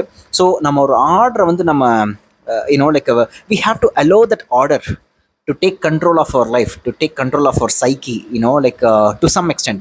ஒரு கட்டத்துக்கு மேலே நம்மளோட சைக்காலஜி வந்து சொல்லிடும், நம்மளோட சைக்கி வந்து சொல்லிடும், போதும் ஆர்டர், ஏதாவது ஒரு கேவாஸ் கொண்டு வா, இல்லைனா போர் அடிக்குது உனக்கு, உள்ளுக்குள்ளே வந்து நெருடலாகவே இருக்கும், என்னடா அது இதே ஆர்டரில் போயிட்டுருக்கு, எல்லாம் ஆர்டராக தான் போகும், எல்லாம் ஒழுங்காக தான் போகும், but still we want something to happen, some chaos to happen. அது வழியாக இன்னொரு ஆர்டர் கொண்டு வருவோம், ஒரு சேஞ்ச்டு ஆர்டரை கொண்டு வருவோம். ஸோ மனிதர்களுக்கு எப்பவுமே உள்ளுக்குள்ள தனிப்பட்ட வாழ்க்கையிலும் சரி, ஒரு சமூக பார்வையோட பார்க்கும்போதும் சரி, ஏதோ ஒரு சேஞ்ச் தேவைப்பட்டுக்கிட்டே இருக்குன்னு நினைக்கிறேன். ஒரு ஆர்டராக கொஞ்ச நாள் போகணும்னு நினைப்போம், ஆனால் கொஞ்ச நேரத்தில் வந்து ஓகே இட்ஸ் நாட் குட், களைச்சி போடு, வேற ஒருத்தர் கொண்டு வருவோம். ஸோ ஆர்டர் அண்ட் கேவாஸ் மாறி மாறி வர்றது தான் வந்து ஒரு பேசிக் மனிதனுடைய விளைவுன்னு நான் நம்புகிறேன். இல்லை, இந்நகரை விட பெரிய நகரம் பாரத வருஷத்தில் இருக்கப் போவதில்லை என்றாள். இருந்தால் என்று அர்ஜுனன் புன்னகையுடன் கேட்டான். அது இந்நகரத்தின் துணை நகரமாக மாறும் என்றாள். அவள் விழிகளின் ஒளியை கண்ட அர்ஜுனன் உறக்க நகைத்து, இதனுள் நுழையும் போதே இதைத்தான் எண்ணிக்கொண்டேன். இந்நகரம் உனது ஆணவத்தின் கல் வெளிப்பாடு. இது ஒருபோதும் கட்டி முழுமை பெறப்போவதில்லை. எங்கோ சிற்பிகளின் ஒளிகள் சிலம்பிக் கொண்டுதான் இருக்கும் என்றான். ஏன் என்று அவள் கேட்டாள். ஏனெனில் இது ஒரு மறுமொழிகளுக்கு முடிவே இல்லைன்னு நான் சொல்கிறேன், பட் முடிவில்லைன்னு அங்கே இருக்குது. இது ரொம்ப நிறைய டிஸ்கஸ் பண்ண வேண்டிய ஒரு particular paragraph, but I try to shorten it somehow. நாம் எதனாலேயோ டிஸ்டர்ப் ஆகும் பொழுது, நம்மளுடைய ஈகோ சீண்டப்படும் பொழுது, இன்றைக்கி காலையில் கூட இதை பற்றி தான் என்னுடைய நாட்குறிப்பில், என்னுடைய டெய்லி டே ரைட்டிங்கில் நான் எழுதிட்டு இருந்தேன். What does it mean to get completely fully immersed in something, in any field அப்படின்னு நான் யோசிச்சுட்டு இருந்தேன். ஒரு பியூரிட்டி பாயிண்ட் ஆஃப் வியூ, ஒரு pure mind set point of வியூலேருந்து அதை பார்க்கும் பொழுது, முழுக்க அந்த துறையிலையோ அந்த ஒரு கலையை எடுத்துப்போமே, ஒரு இலக்கியம் எடுத்துப்போம், சினிமா எடுத்துப்போம், இல்லை பெயிண்டிங் எடுத்துப்போம், இல்லை இந்த பக்கம் வந்து ஒரு கார்ப்பரேட் பிஸ்னஸை கூட எடுத்துப்போமே, இல்லை வேறு எந்த செயலாகட்டும், இல்லை வேறு எந்த துறையாக இருக்கட்டும், அந்த துறைக்குள்ளே தொடர்ந்து இயங்கிறதுக்கு ஒரு சிறிய அளவிலான அந்த துறையில் நம்மளுடைய எல்லைகளை விஸ்தீகரத்துக்கு எக்ஸ்பேண்ட் பண்ணுறதுக்கு, எழுதுகிறப்ப கரெக்டாக அந்த வார்த்தை வந்துடும், பட் சொல்கிறப்ப வராது, எக்ஸ்பேண்ட் பண்ணுறதுக்கு, அந்த எல்லைகளை மீறத்துக்கு, அந்த வரம்பை தாண்டி லைட்டாக போக முடியுமான்னு செக் பண்ணுறதுக்கு குறைந்தபட்ச ஒரு ஆணவ சீண்டல் தேவை அப்படிங்கிற மாதிரி நான் இன்றைக்கி நாட்குறிப்பில் எழுதிட்டு இருந்தேன். அப்போது அப்படி ஒரு அன்அடல்ட்டட் ஒரு மைண்ட் செட், வெறும் துறையை மட்டுமே நம்பி அதில் மட்டுமே மூழ்கி ஒரு ஆன்மீக நிலைக்கு போகிறது சாத்தியம்தானா அப்படிங்கிற ஒரு ஒரு ஒரு சின்ன கான்ஃப்ளிக்ட் எனக்குள்ளே இருந்தது. ஒரு கொஷின் நான் எனக்குள்ளே கேட்டு அதை பற்றி தான் எழுதிட்டு இருந்தேன். பட் நான் எழுதின நாட்குறிப்பில் முழுக்க ஒரு அகங்கார சீண்டல் தேவை, ஒரு அகங்காரமான நோக்கு தேவை, ஒரு இலக்கு தேவை அப்படிங்கிற மாதிரி தான் நான் எழுதி முடித்தேன். ஆனால் திரும்ப நான் யோசிச்சுட்டு இருக்கேன், ஒய் இஸ் இட் நீடட் அப்படிங்கிற மாதிரி. இப்போ இந்த இந்திரபிரஸ்தத்தை இவ கட்டிகிட்டு இருக்கா, எதுக்கோ ஒரு மறுமொழியாக இதை கட்ட வேண்டும். மறுமொழியாக பொழுது இப்போ ஒரு சின்ன உதாரணம் எடுக்கும்போது, நம்மளுக்கும் இன்னொருத்தனுக்கும் ஏதோ ஒரு பிரச்சனை வருது அப்படின்னா, அவனை நம்மளால் ஃபேஸ் பண்ண முடியல, அந்த இடத்துல அந்த தருணத்தில் அவனுக்கு நம்மளால் அந்த பதிலை கொடுக்கவே முடியல, திரும்ப அந்த சம்மந்தப்பட்ட நபரை நம்ம இனிமேல் வந்து நிறைய நாட்கள் பார்க்கவே முடியாதுன்னு வச்சுப்போமே, நம்ம மைண்டுக்குள்ளே திரும்ப நம்ம ஒரு மறுமொழி சொல்லிக்கிட்டே இருப்போம். ஐயோ நாம் அதை சொல்லியிருக்கலாமே, இது சொல்லியிருக்கலாமே, நம்மளுக்கு நாமளே பேச ஆரம்பிப்போம். ஒரு மனப்பழக்கம் உண்டாகும். லைக் நம்மளுக்கு நாமளே பேசி, நம்மளுக்கு நாமளே வந்து அவனை வந்து உருவகிச்சு ஒரு 1000 முறை 2000 முறை அவனுக்கு நம்ம ரெஸ்பான்ஸ் சொல்லிக்கிட்டே இருப்போம், மனசுக்குள்ளேயே தவிச்சுக்கிட்டே இருப்போம், ரைட்? அது ஒரு கல் வெளிப்பாடு தான் இந்திரபிரஸ்தம் அப்படின்னு அர்ஜுன் சொல்கிறான், ரைட்? ஸோ இது நிற்காது. The problem with this kind of ஆணவ சீண்டல் இஸ் நிற்காது. ஆனால் ஏதோ ஒரு இடத்துல இது ஒரு மானுட எல்லையை மீற வைக்குது. பாரத வருஷத்துடைய முதன்மையான நகரம் இந்திரபிரஸ்தமா இருக்கணும் அப்படிங்கிற ஒரு மிகப்பெரிய ஆம்பிஷனை இலக்க கொடுக்குது. அதே நேரத்தில் இந்த இந்திரபிரஸ்தத்தை கட்டுறதுல தான், கட்டமைக்கிறதுல தான், அதில் தான் அவளுடைய ஃபுல் இன்ட்ரெஸ்ட்டும் இருக்குது, இயல்பான இன்ட்ரெஸ்ட்டும் இருக்குது. அதனால சொல்கிறேன், ஒரு துறையில் இருக்கும் பொழுது அதில் ரொம்ப ரொம்ப இயல்பாக அதில் தான் நம்மளுடைய டேலண்ட் இருக்குது, அதில் தான் நம்ம சாதிக்கணும் அப்படிங்கிற ஒரு தெளிவான பார்வை இருக்கும் பொழுது அதனோட கொஞ்சம் இந்த அகங்கார சீண்டலும் சேரும் பொழுது ரொம்ப உலகியல் ரீதியாகவும் சரி, இல்லை தன்னுடைய எல்லைகளை விஸ்தீரிக்கணும், அதில் எக்ஸ்பேண்ட் பண்ணணும் அப்படிங்கிற நோக்கம் இருந்தாலும் சரி, நம்ம தொடர்ந்து அதிலே செயல்பட்டு ஒரு அப்சஸ்டாக இருந்து அதில் இன்னும் நிறைய விஷயங்கள் செய்ய ஆரம்பிப்போம் நினைக்கிறேன். ஆஸ் அப்போஸ் டு அதில் கரைவோம், அந்த விஷயத்துக்காக மட்டுமே கரைவோம். வேறு எந்த அகங்கார சென்றுன்னு இல்லை. நான் எந்த எல்லைகளையும் எந்த எல்லைகளையும் நான் எக்ஸ்பேண்ட் பண்ண போகிறதில்ல, எந்த எல்லையும் நான் வரம்பு மீற போகிறதில்ல. I'm just going to live in it, in that field, in that like art or whatever, right? I don't even know like what I would have achieved, but somehow I'll just like go with the flow அப்படிங்கிற மாதிரியான ஒரு mind set இருக்குது. So இந்த ரெண்டு mind செட்டும் எனக்குள்ள like இருந்துகிட்டே இருக்குது. இங்கே திரௌபதிக்கு இருக்குது ஒரு ஃபர்ஸ்ட் கேட்டகரின்னு சொல்லலாம், where she wants to prove something, where she wants to respond something, and that response won't stop because it's coming from ego. அந்த அகங்காரம் இருக்கிற வரைக்கும் yes it will achieve greatness at some extent. Yes it will be very very beneficial to all the human like humanity at one point, definitely, right? And definitely அந்த உள்ளுக்குள்ள அந்த greatness achieve பண்ணணும், இந்த புஸ்தத்தை அப்படி கொண்டு வரணும் அப்படிங்கிற ஒரு மிகப்பெரிய இலக்கும் கோலும் இருக்குது. அது வழியாக நிறைய பேருக்கு யூஸ்ஃபுல்லாகவும் இருக்க போகுது. ஸோ ஒரு both are like different paths to greatness or to cross that limits, to cross that like எல்லைகள் அப்படிங்கிற மாதிரி தான் எனக்கு தோணுது. திடீர்னு ஒன்றுத்தை விட ஒன்று சிறந்ததா அப்படின்னு எனக்கு தெரில. அகங்கார சென்றில் இருக்கிறதுனாலே அது ஒரு படி நம்ம தாழ்த்தி வைக்கிறோமா அப்படிங்கிறது எனக்கு தெரில ஆக்சுவலாக. ஸோ இதெல்லாம் தான் கொஷின்ஸ் என் மைண்டுக்குள்ளே ஓடிட்டே இருந்தது இதெல்லாம் படிக்கும் பொழுது. ஆணவத்தின் கல்வெளிப்பாடு அப்படிங்கிறது ரொம்ப முக்கியமான வார்த்தை. இந்நகரம் உனது ஆணவத்தின் கல்வெளிப்பாடு. அர்ஜுனன் மூத்தவர் என்ன சொன்னார்? வீண் செலவு என்று. வேற என்ன சொல்ல போகிறார்? பெருநகரமே வெறும் ஆணவ விளையாட்டு என்று அவருக்கு தோன்றுகிறது. அப்படி பார்த்தால் அரசு என்பதே ஆணவத்தின் கல்வெளிப்பாடு தான். அரியணையும் செங்கோலும் வெண்கொடையும் ஆணவமே தான். ஆணவம் என்பது தனி மனிதர்களுக்குத்தான் இழிவு. அரசு என ஆவது ஆணவமே. பெருங்காவியங்களாவதும் கலை கோபுரங்களாவதும் ஆணவமே. அவை தெய்வங்களுக்கு உகந்தவை. Oh my fucking God. Okay, so this is the height. இதில் எனக்கு என்ன தோணுச்சுன்னா, இட்ஸ் அமேசிங்கான ஒரு லைக் சிந்திக்க வச்சுக்கிட்டே இருக்காரு அவர் நம்மளை. ஓகே, ஸோ எனக்கு என்ன தோணுச்சு அப்படின்னா, obviously it's very straight forward. But என்னுடைய பாயிண்ட் ஆஃப் வியூவில் பார்க்கும்பொழுது ஒரு சின்ன எக்ஸாம்பிளோட இதை ஆரம்பிக்கலாம் நினைக்கிறேன். நான் ஒரு கம்பெனியில் வேலை பார்த்தேன். கம்பெனி பேர்லாம் சொல்லலாம், ஒன்றும் பெரியதெல்லாம் இல்லை, நான் பார்க்க போகிறேன். அதை லோஸ் அப்படின்னு சொல்லிட்டு, இது அமெரிக்காவில் ஒரு one of the second largest home improvement retailer Lowe's அப்படிங்கிறது. அவங்களுடைய காம்படிட்டர் ஃபர்ஸ்ட் ரேங்க்கில் இருக்கக்கூடிய Home Depot and Lowe's rivalries. Like ஒரு தடவை என்னாச்சுன்னா, லோஸ் ஒரே ஒரு குவார்ட்டரில் ஓகே, ஏன்னா ஹோம் டிப்போ எங்கேயோ இருக்கான் சேல்ஸு, லோஸு செகண்டு. ஆனால் ரொம்ப பயங்கர டிஃப்ரென்ஸ் ரெண்டு பேருக்கும் சேல்ஸ் அண்ட் லைக் பெர்ஃபார்மன்ஸ்லாம். ஆனால் ஒரே ஒரு குவார்ட்டரில் லோஸ் இந்த year on year growth Home டிப்போவை விட பர்சன்டேஜ் வைஸ் கொஞ்சம் முன்னாடி போயிடுச்சு. அவ்வளோதான், வேறு ஒன்றும் கிடையாது. ஆனால் அதுக்கு சீனா போட்டாங்க பாரு, அப்போ சாமி. அதாவது காலில் ஷூ மாட்டுறோம்ல, அந்த shoe Lowe's is predominantly blue colour தான் அவங்களுடைய அவங்க கம்பெனிக்கான கலர், அது அவங்களுடைய அடையாளம் சொல்லிக்கலாம். ஹோம் டிப்போக்கு orange. Okay, you can go and check the logo and all. So Lowe's is blue, Home Depot's orange. அந்த லோஸோட சிஓ மார்வின் எலசன் அவர் என்ன சொன்னார்னா, அந்த குவார்ட்டரில் ஜெயிச்சதுக்கு, அதாவது லைட்டாக வின் பண்ணிட்டாங்க in terms of percentage wise. அது லோஸோட சேல்ஸ்னால் கம்மிங்கிறனால பர்சன்டேஜ் அவங்களுக்கு அதிகமாக தான் இருக்கும், கொஞ்சம் நல்லா பெர்ஃபார்ம் பண்ணாலும், ரைட்? ஸோ அந்த பர்சன்டேஜில் நாங்கள் ஹோம் டிப்போ ஆச்சுன்னு சொல்லிட்டு அந்த லோஸில் இருக்கக்கூடிய ஆயிரக்கணக்கான எம்ப்ளாயீஸ் எல்லாரையும் ஆரஞ்சு கலரில் ஷூ போட்டு வர சொன்னார். மிதிக்கிறாங்களாமா. எவ்வளோ ஒரு உருவகமான ஒரு இது செலிப்ரேஷன், ரைட்? ஸோ அது ஆரஞ்சு கலரில் ஷூ போட்டுவாங்க, நம்ம ஹோம் டிப்போ வின் பண்ணிட்டோம், டிஃபீட் பண்ணிட்டோம் அந்த குவார்ட்டரில் அப்படின்னு சொல்லிட்டு. இந்த particular attitude is accepted, correct?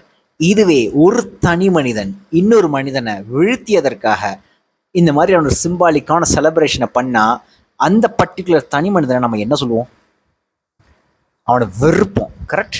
But ஒரு ஆர்கனைசேஷனாக பண்ணும்பொழுது, ஒரு குரூப் ஆஃப் பீப்புளாக பண்ணும்பொழுது, ஒரு கூட்டமாக பண்ணும்பொழுது, இதை வந்து நாம் ஒரு காம்படிட்டிவ் மைண்ட் செட், அடுத்தடுத்த லைக் எல்லைகளுக்கு எல்லைகளை கடந்து செல்லக்கூடிய ஒரு காம்படிட்டிவ் மைண்ட் செட், தங்களுடைய திறனை வந்து லைக் எகெயின் எக்ஸ்பேண்ட் பண்ணுறதுக்கான ஒரு காம்படிட்டிவ் மைண்ட் செட், அப்படி ஒரு மைண்ட் செட் அப்படி தானே சொல்ல போகிறோம். ஸோ ஒரு டபுள் ஸ்டாண்டர்ட் இருக்கிறதா தோணலையா? இப்போ ஜோகோவிக்கை வந்து எனக்கு டென்னிஸ் அவ்வளோவா தெரியாது, but somehow we can compare with other sports, easier sports தெரியுங்கிறதுனால ஈஸியாக கம்பேர் பண்ணி பார்க்கலாம். இப்போ Djokovic, I think his name was not that great, but he still a great player, is a GOAT அப்படிங்கிற மாதிரி நிறைய பேர் சொல்கிறாங்க. பட் நான் என்னுடைய ஃப்ரெண்ட்ஸ் கிட்ட கேள்விப்பட்ட வரைக்கும் loathe him, I mean like I don't like him at all, like அப்படிங்கிற மாதிரிலாம் சொல்லிக்கிட்டே இருப்பாங்க. ஏன் அப்படின்னா he is directly putting himself as that particular bad person in front of like society's eyes, but he wants to win, he wants to like beat this guy, he wants to beat like in Federer and Rafa, like he is like openly making those statements, whereas மீதி இருக்க ரெண்டு பேருக்கும் அதுதான் எய்மா இருக்கும், ஆனால் அவங்க வந்து ஓப்பனாக சொல்கிறது இல்லை.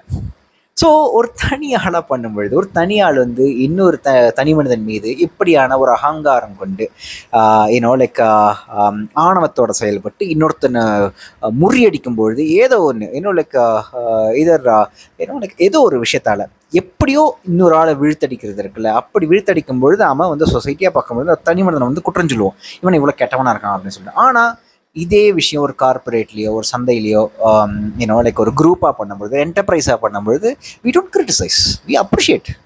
இவ்வளோ டேலண்டடாக இருக்கான், இப்போ அமேசான் வந்து எல்லாரையும் போட்டு தாக்கிட்டு இருக்கு அப்படின்னா தட்ஸ் லைக் அப்ரிஷியேட்டட். லோஸ் வந்து இந்த மாதிரி கேனத்தனமாக வந்து லைக் ஆரஞ்ச் ஷூ போட்டு வா அப்படின்னு சொன்னது வந்து நம்ம அப்ரிஷியேட் தான் பண்ணுவோம். அது உள்ளுக்குள்ளே வந்து நம்ம அந்த குரூப்போட ஐடென்டிட்டியை வந்து தக்க வச்சுக்கிறோம் அப்படிங்கிற மாதிரியான வேறு சில கான்வர்சேஷன்லாம் போகும். ஸோ அதுதான் இங்கே வந்து அழகாக சொல்லப்படுதுல்ல, லைக் அரசு என்பதே ஆணவத்தின் வெளிப்பாடு தான், அரியணையும் செங்கோலும் வெண்குடையும் ஆணவமே தான், ஆணவம் என்பது தனி மனிதர்களுக்குத்தான் இழிவு, ஆணவம் என்பது தனி மனிதர்களுக்குத்தான் இழிவு, அரசு என ஆவது ஆணவமே, பெருங்காவியங்களாவதும் கலை கோபுரங்களாவதும் ஆணவமே, அவை தெய்வங்களுக்கு உகந்தவை. ஓராண்டாகவே தூதுவர் வந்து கொண்டே இருந்தனர். அழைத்து வரும்படி சொன்னேன். 2 மாதங்களாக இங்குதான் இருக்கிறார்கள். நீங்கள் திரும்பி வருவதற்காக காத்திருந்தார்கள். அதான். So this is where I exactly thought about where Sujayan. அவரோட தானே முடியணும், ஏதோ ஒரு கனெக்ஷன் கொடுக்கணுமே. ஏன்னா சுஜயனுக்கு கதை சொல்ல ஆரம்பிச்சுதான் அந்த அத்தனை ஒரு மாயமந்திர கதைகள் மாதிரி அர்ஜுனுடைய ட்ராவல் ஆரம்பிக்கிறது அப்படி தானே. அந்த 5 அருவிகளை போய் பார்க்குறதாகட்டும், அங்கே ஒவ்வொரு அருவியும் அவன் மீள்றதாகட்டும், அப்படி தூக்கி போட்டு அந்த முதலை தூக்கி போட்டு லைக் விடுவிக்கிறதாகட்டும், எக்கச்சக்கமான ஒரு ஃபேண்டசி ஸ்டோரி மாதிரி எல்லாமே இருந்தது கரெக்டாக. ஏன்னா சுஜயனுக்கு சொல்லப்படக்கூடிய ஸ்டோரிஸாக தான் அர்ஜுனோடைய ட்ராவல் இருந்தது. ஸோ அத்தனையும் பிலீவ் பண்ணுற மாதிரி அந்த வேர்ல்டுக்குள்ளே நம்ம உள்ளே நுழைஞ்சிட்டோம். But when he went and met when he went to meet Krishnan and Subhadrai, அது டோட்டலாக ஒரு ரைவத மலைக்கு அவன் போகிறத அந்த லைக் காட்சிகள் எல்லாமே ஒரு நார்மல் உலகத்துக்குள்ளே வர ஆரம்பிச்சிருச்சு, ரைட். ஸோ எந்த இடத்துல அந்த கதை கட்டாகி அந்த ஃபேபிள் ஒரு ஃபேண்டசி ஸ்டோரி மாதிரி இருக்கக்கூடிய அந்த உலகம் கட்டாகி ஒரு நார்மல் உலகத்துக்குள்ளே அர்ஜுன் அப்படிங்கிற ஒரு குழப்பம் எனக்கு இருக்குது கண்டிப்பாக. So somehow it came back to Sujayan or குழந்தைகள். பேசிக்கலாக குழந்தைகள் ஆரம்பித்து குழந்தையிலையும் முடியுது. நினைவுறாத முகங்கள் நிறைய உள்ளன, ஆனால் உன்முகம் எப்படியோ நினைவில் நின்று கொண்டிருக்கிறது என்றான். ஏன் என்று அவள் கேட்டாள். தெரியவில்லை என்றான். இப்போது உன் விழிகளில் நிறைந்திருக்கும் இந்த உணர்வுகளை அன்றும் நான் கண்டதனால் இருக்கலாம். It's beautiful, very beautiful moment. அதாவது எப்படி என்ன சொல்கிறது, திரும்ப என்னோட பர்சனல் லைஃப் என்ன எடுத்து சொல்ல வேண்டியிருக்கு, என்ன பண்ணுறது, ஃபால்ஸ் அசோசியேஷனாக கூட இருக்கலாம், இல்லைன்னா பரவாயில்ல, இட்ஸ் ஓகே. ஸோ என் மீது கொஞ்சம் விருப்பம் இருந்த ஒரு பெண் இருந்தால், என்ன சொல்கிறது, ஆனால் அந்த பெண் மேலே எனக்கு அவ்வளோ விருப்பு வரவே இல்லை. அந்த பெண்ணோட எப்படியோ பல வருஷங்கள் கழித்து ஒரு சமீபமாக ஒரு 3-4 மாதத்துக்கு முன்னாடி somehow she got my contact. எப்படியோ லைக் லிங்க்டின் வழியாக தான் ரெக்வஸ்ட்லாம் கொடுத்து நானும் அவளும் பேச ஆரம்பித்தோம். நான் என்ன எக்ஸ்பெக்ட் பண்ணேன் அப்படின்னா, ஒரு 8 வருஷம் இருக்கும் நீங்கள், மோர் தென் 8 இயர்ஸ்க்கு முன்னாடி அந்த பெண் வந்து என் மேலே ரொம்ப விருப்பத்தை தெரிவித்து சம்ஹவ் அது நடக்காமல் போயிடுச்சு. ஏன்னா எனக்கு அப்போ விருப்பம் இல்லை அந்த பெண் மேலே. ஆனால் அந்த பெண் வந்து அப்போது அவள் பேசும்பொழுது, நாங்கள் பார்த்துக்கிட்டே 3 தடவை தான் அந்த டயத்துலேயே. ஸோ அவள் பேசுகிறத வச்சு தான் அவளுடைய இன்ட்ரெஸ்ட் என்ன, விழைவு என்ன, அவளுக்கு எந்த அளவுக்கு எனக்கு பிடிக்கும், அவளுக்கு எந்த அளவுக்கு என்னைய பிடிக்கும் அப்படிங்கிறத நான் புரிஞ்சுக்கிட்டேன். அந்த வாய்ஸ் ஒரு 3-4 மாதத்துக்கு முன்னாடி பேசும்பொழுது எக்ஸ்பெக்ட் பண்ணேன். முதல்ல அந்த வாய்ஸ் அப்படியே இருந்த மாதிரி தான் எனக்கு தோணுச்சு. பட் சம்ஹவ் இல்லை, ஷீ மூவ்ட் ஆன். இப்போ அவள் கிரேசியாலாம் இல்லை நம்ம மேலே அப்படிங்கிற ஒரு ஒரு கன்ஃபர்மேஷனும் வந்தது எனக்கு. ஸோ இங்கே அர்ஜுனன் சுபகையை பார்க்கும்பொழுது சொல்கிறானே, இப்போது உன் விழிகளில் நிறைந்திருக்கும் இந்த உணர்வுகளை அன்றும் நான் கண்டதனால் இருக்கலாம். உன்னை எனக்கு எப்படி நினைவு இருக்குது அப்படின்னா, நான் அர்ஜுன் வந்து பல பேரோட படுத்துவேன், அது வேறு விஷயம். இருந்தாலும் சுபகை எப்படி ஞாபகம் வச்சிருக்காங்கன்னா, அந்த விழிகளில் தெரியக்கூடிய அந்த ஒரு அழகான உணர்வு, ரைட்? அந்த ஒரு அழகான உணர்வை அப்போவே நான் கண்டதுனால அதே உணர்வை கொடுக்கக்கூடிய அந்த அதே கண்கள் இருக்கே, சூப்பர்ல, அது ஒரு பியூட்டிஃபுல்லான மூமெண்ட்டு. ஸோ பற்பல வருடங்கள் கடந்தும் நம்ம ரொம்ப ரொம்ப ரொம்ப ரொம்ப முன்னாடி பார்த்த மனிதர்கள் திடீர்னு நம்ம முன் தோன்றும் பொழுது அவங்க கண்லேயோ அவங்க குரல்லையோ அவங்க சிரிக்கிறதுலையோ ஏதோ ஒரு ஒரு உடல் செய்கை மூலமாக அதே உணர்வு அவங்களுக்கு நம்ம மேலே இருக்குன்னு தெரியறது இருக்குல்ல, இட்ஸ் அ பியூட்டிஃபுல் ஃபீலிங். என்னை டக்குன்னு மெய்யழகனில் அரவிந்த் சுவாமி லைக் அந்த ரொம்ப பியூட்டிஃபுல்லான சீன். ஐ மீன் அந்த அம்மாவோட பேர் மறந்து போச்சு. கல்யாணத்துக்கு வருவாங்க, நீ எப்படி இருக்க, நான் அப்படி இருக்கேன், என் புருஷன் வந்து குடிகாரனா இருக்கான் அப்படின்னு பேசுவாங்களே, அந்த ஒரு பியூட்டிஃபுல் மூமெண்ட். அவங்க வர்றதே வந்து ஒரு 5 நிமிஷம் தான், அரவிந்த் சுவாமிகிட்ட பேசிட்டு அவங்க போயிடுவாங்க. பட் அவங்க பேசும்போதே தெரியுது அரவிந்த் சுவாமி மேலே நீ நானும் கல்யாணம் பண்ணியிருந்தா எப்படி இருந்திருக்கலாம் அப்படிங்கிற மாதிரியான ஒரு சின்ன ஏக்கமும் இருக்கும். ஸோ சம்பவம் அவங்களுக்குள்ள இருந்த ஒரு ஒரு ஒரு ஆரம்ப கட்ட ஆசையை அந்த குரல் வழியாகவோ அந்த உடல் மொழி வழியாகவோ அரவிந்த் சுவாமிகிட்ட எடுத்து சொல்லியிருப்பாங்களோ, சொன்ன மாதிரி தான் எனக்கு தோணுச்சு. அதனால தான் அந்த சீன் அவ்வளோ பியூட்டிஃபுல்லாக இருந்தது. அப்படி போகிறப்போ வந்து அரவிந்த் சாவோட முதுகில் அப்படியே தடவிட்டு போவாங்க. ஸோ எனக்கு அதுவும் ஞாபகம் வந்தது. ஆக்சுவலாக அந்த பர்டிகுலர் ஒரு ஃபீமேல் கேரக்டர் எனக்கு ஞாபகம் வந்தது. It's a beautiful moment in that film. ஆனால் அந்த மாதிரி நான் லைக் வெரி அபூர்வமான விஷயந்தான். இப்போ சுபகையோட கண்ணில் அர்ஜுனன் அதே உணர்வை பார்க்குறான்ல, பல பல பல ஆண்டுகளுக்கு முன்னாடி அந்த கண்ணில் பார்த்த அதே உணர்வு அந்த கண் வழியாக திரும்ப அவனுக்கு தெரியறது இருக்குல்ல, it's beautiful. Only love has that magic அப்படின்னு நான் நோட் பண்ணி வச்சுருக்கேன். Not many people do that. Maybe என்னுடைய சொந்தத்தில் யாராவது, மேபி என்னுடைய அக்காவை நான் ரொம்ப நாள் கழித்து பார்க்குறப்போ அதே ஒரு அன்பாவை எனக்கு கொடுக்கலாம். இல்லை அந்த அன்பு வந்து வடிஞ்சு போயிருக்கலாம், அது ரொம்ப டிசப்பாயிண்டிங்கான கூட இருக்கும். ஆனால் அந்த அன்பை அப்படியே மாறாமல் பற்பல வருடங்களாக உள்ளுக்குள்ளே எங்கேயோ தேக்கி வச்சது நம்மளை பார்த்தவொன்னே அப்படி வெளிப்படுத்தக்கூடிய மனிதர்கள் இருக்காங்களா, அவங்களும் நம்ம இழந்துடக்கூடாது. So in lot of places love has that magic, the pure love has that magic நினைக்கிறேன். எத்தனை ஆண்டு காலம் இருந்தாலும் உள்ளுக்குள்ளே அது ஒரு ஓரம் ஓட்டிகிட்டு இருக்கும். It will just come quickly, அப்படி மேலே வந்துடும். அஞ்சுபவர்கள் கொள்கிறார்கள், அஞ்சாதவர்கள் உலகிற்கு அன்பை மட்டுமே அளிக்கிறார்கள் என்று சுஜயன் சொன்னான். இது அவனுக்கு ஒரு மந்திரம் மாதிரி ஆயிடுச்சு. இது உண்மையிலே அப்படி எடுத்து மாட்டி வச்சுக்கலாம் நினைக்கிறேன். அஞ்சுபவர்கள் கொள்கிறார்கள், அஞ்சாதவர்கள் இவ்வுலகிற்கு அன்பை மட்டுமே அளிக்கிறார்கள் அப்படிங்கிறது.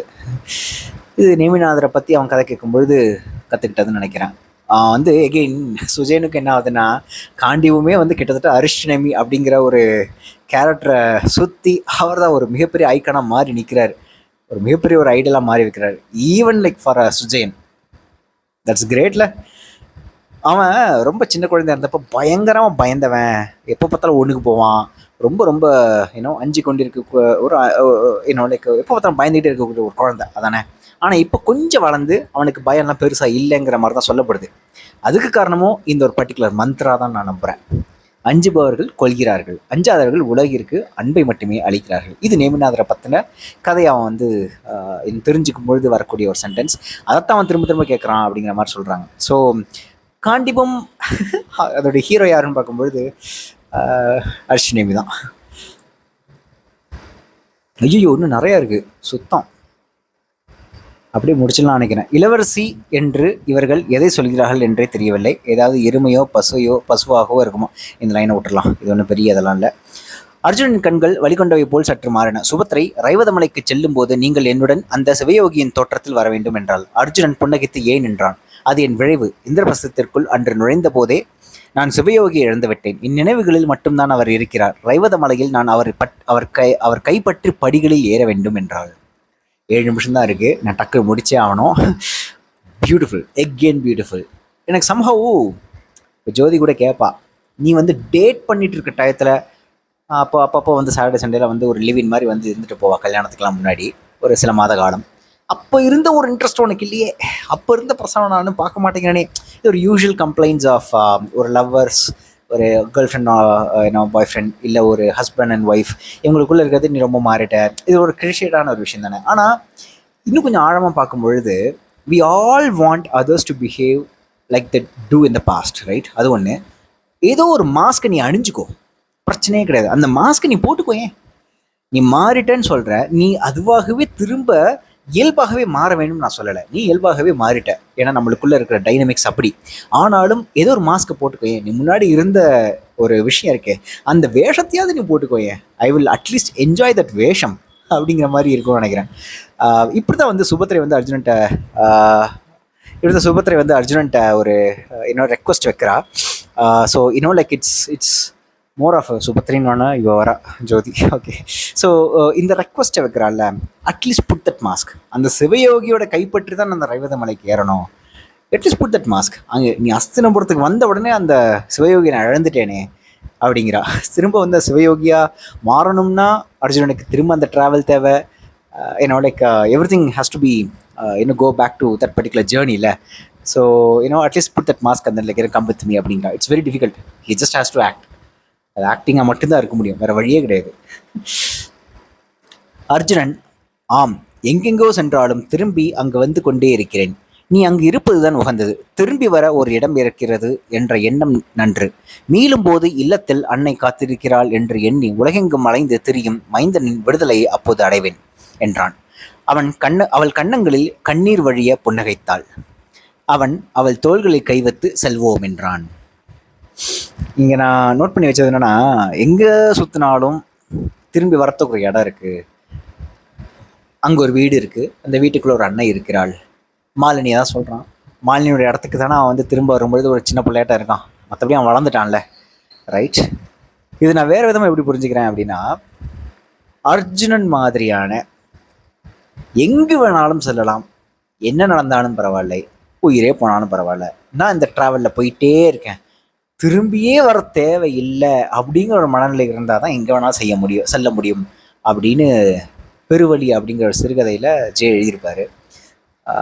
அந்த மாதிரி தான் நான் அர்ஜுனனை புரிஞ்சு வச்சுருக்கேன். எங்கே வேணாலும் செல்லலாம், திரும்பி வரணுங்கிற அவசியம்லாம் இல்லை, நான் எங்கே வேணாலும் செல்வேன் அப்படிங்க. அப்படியான ஒரு மைண்ட் செட் உள்ள அர்ஜுனனுக்கே திரும்பி வர்றதுக்கு ஒரு இடம் தான் நல்லா தானே இருக்கும் அப்படின்னு சொல்லி சுபகேட்ட சொல்லி நீ அங்கேயே போயிரு, மாலினி இருக்கிற இடத்துல போயிரு, I will come and meet you there, அதுதான் நம்ம சந்திக்கிறதுக்கான ஒரு சரியான இடமா இருக்கும் அப்படின்னு சொல்கிறான்.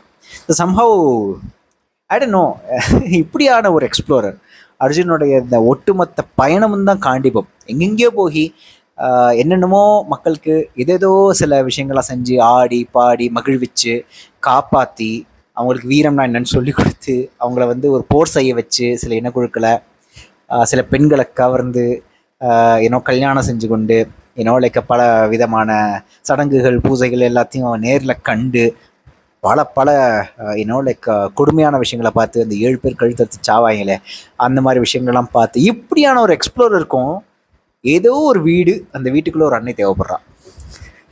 That feels very weird to me ஆக்சுவலாக. யோசிச்சு பார்த்தா ஒரு நாடோடி மைண்ட் செட்டுங்கிறது இன்னும் ஒரு அர்ஜுனனுக்கு வரல. That's why he keeps coming back to Hastinapuram as well அப்படிங்கிற மாதிரி எனக்கு தோணுது. அது ஒரு கட்டாயத்தினால ஒரு ஃபோர்ஸ்ஃபுல் ஒரு இதனால வரலாம்னு நினைக்கிறேன், ஒரு ஃபோர்ஸ்டு மைண்ட் செட்னால வரலாம்னு நினைக்கிறேன். பட் அவனுக்குள்ள ஒரு விளைவு இருக்குல்ல, மாலினி இருக்கிற இடம், அந்த செவிலி எண்ணெய் இருக்கக்கூடிய இடம் தான் என்னுடைய ஹோம், அங்கே தான் ஒரு அன்னை இருக்கிறா அப்படிங்கிற மாதிரியான ஒரு சின்ன ஒரு எதிர்பார்ப்பு இருக்குல்ல. That's like very interesting note. So கண்டிப்பாக ஒட்டு மொத்தமாக படிச்சுட்டு அர்ஜுனன்னா இப்படி அப்படிங்கிற மாதிரி நம்ம புரிஞ்சு வச்சுருக்கக்கூடிய ஒரு நேர் எதிரான ஒரு திங்கிங்கையும் இது கொடுக்குது கடைசி லைனில், கடைசி பேராகிராஃபில், கடைசி சாப்டரில், right? That's very interesting. Okay, Gandeepam somehow successfully ended. காண்டிபத்தை ஆரம்பிக்கும் பொழுது வெண்முரசு படிக்கிறதையும் சரி வீடியோ பண்ணுறதும் சரி நிறுத்திடலாம் அப்படின்னு நினச்சேன். ஏன்னா ஒரு 12-13 சாப்டர் ரொம்ப திராவையாக இருந்தது, ரொம்ப எக்ஸாஸ்டிங்காக இருந்தது. ஆனால் அதுக்கப்புறம் கொஞ்சம் கொஞ்சமாக காண்டிபத்துக்குள்ளே இழுக்கப்பட்டு அர்ஜுனோட ட்ராவல் ரொம்ப இன்ட்ரெஸ்டிங்காக மாறி எக்கச்சக்கமான அழகான தருணங்கள் அமைஞ்சு அதுக்கப்புறம் அர்ஷனேமி, சுபத்ரை, இது மாதிரியான சூப்பர்பான கேரக்டர், சித்திராங்கதை, இது மாதிரியான கேரக்டர்ஸ்லாம் அழகாக நுழைஞ்சு ஒட்டுமொத்த காண்டிப ஜேர்னியையும் ரொம்ப இன்ட்ரெஸ்டிங்காக ரொம்ப ஒரு லிட்ரரி ரிச்சாக மாற்றிட்டாங்க. பட் நிறைய ரோலர் கோஸ்டர் இருந்தது. ஒரு சாப்டர் பயங்கர ஐயோ சாமி விடுங்கடா சாமி ஆசானே ஏன் போட்டு என்னை கொல்றீங்க அப்படிங்கிற மாதிரி ஓப்பனாக கேட்குற மாதிரி இருந்தது. ஆனால் அடுத்த சாப்டரை வந்து அப்படி என்னை தூக்கி அடிச்சிருச்சு. லைக் அப்படி துள்ளி குதிக்க வச்ச சாப்டர்ஸும் இருக்குது. ஸோ ஒரு மாதிரி ஒரு ஒரு சைன் வேவ் மாதிரி தான், அப்படி மேலே கீழே மேலே கீழே மேலே கீழேன்னு ஒரு ரோலர் கோஸ்டர் ஜேர்னியாக தான் இருந்தது ஆக்சுவலாக ஒரு reading experience. So hopefully next novel பேர் என்ன கூட தெரியாது, கண்டுபிடிச்சி படிக்க ஆரம்பிக்கிறோம். I hope I will start it soon. Let's see.